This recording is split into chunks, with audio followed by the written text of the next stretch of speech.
आज की कहानी। अभिराम कुछ ज्यादा ही अंधविश्वासी था।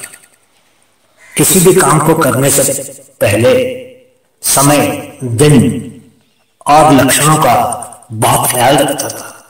छोटे से छोटे संकेतों को भी बहुत गंभीरता से लेता था।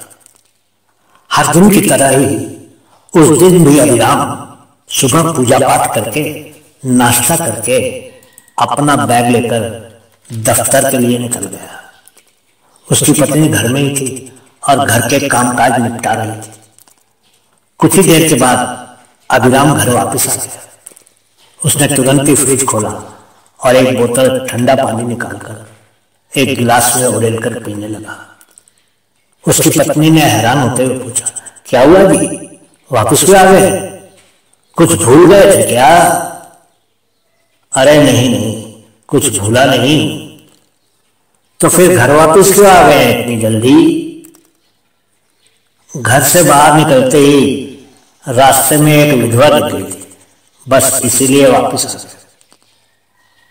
विधवा दिख गई थी तो क्या हुआ? इसमें कौन सी बुरी बात हो गई?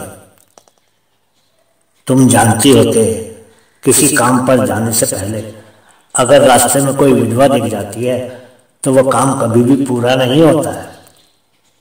ये क्या कह रहे हैं आप?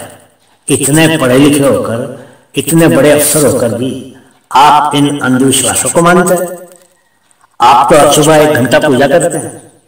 क्या आपकी पूजा भी इन अंधविश्वासों को खत्म नहीं कर सकती है?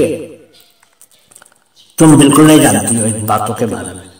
तुम अबोध हो और तुमको इन बातों के बारे में कोई भी जानकारी नहीं है। क्या बोध अबोध की बात कर रहे हैं आप?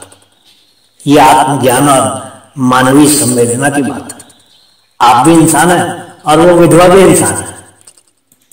आपको तो उस विधवा को सम्मान और समर्थन देना चाहिए, उसको संबल देना चाहिए।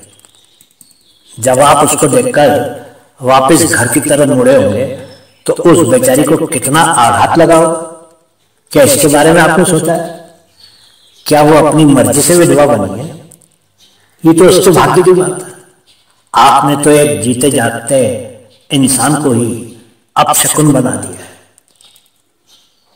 पत्नी की बातों का अभिराम के पास कोई भी जवाब नहीं था। वो कुछ कहना ही चाहता था कि उसकी पत्नी ने आगे कहा, मुझे तो अब लगने लगा है कि आपकी पढ़ाई लिखाई, पूजा पाठ सब कुछ आज व्यर्थ हो गया। अभिराम अब पत्नी की बातों को सुनकर लज्जित महसूस करने लगा था। उसकी पत्नी ने आगे समझाते हुए कहा, अगर इंसान ही इंसानों से घृणा करने लगेंगे तो फिर भगवान की पूजा तो सिर्फ एक दिखावा ही रह जाएगा। इंसानों और मानवता की पूजा ही वास्तविक पूजा है। आडंबरों और अंधविश्वास ही हमारे छोटे से जीवन को नष्ट कर देते हैं।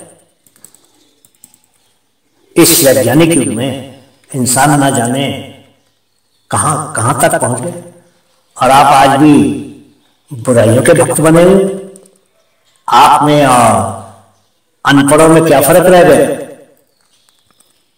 अभिराम ने आगे बढ़कर अपनी पत्नी को गले से लगा लिया और कहा, आज तुमने सच में ही मेरी आंखें खोल दी। मुझे गर्व है कि तुम मेरी जीवन साथी हो। पत्नी को धन्यवाद करते समय अभिराम की आंखें नम हो गई थी, लेकिन उसके आंसू उस विधवा के लिए थे जिसको वो अपशकुन मानकर घर वापस आ गया था। उसका हृदय अचानक ही असीमित प्रेम से भर गया।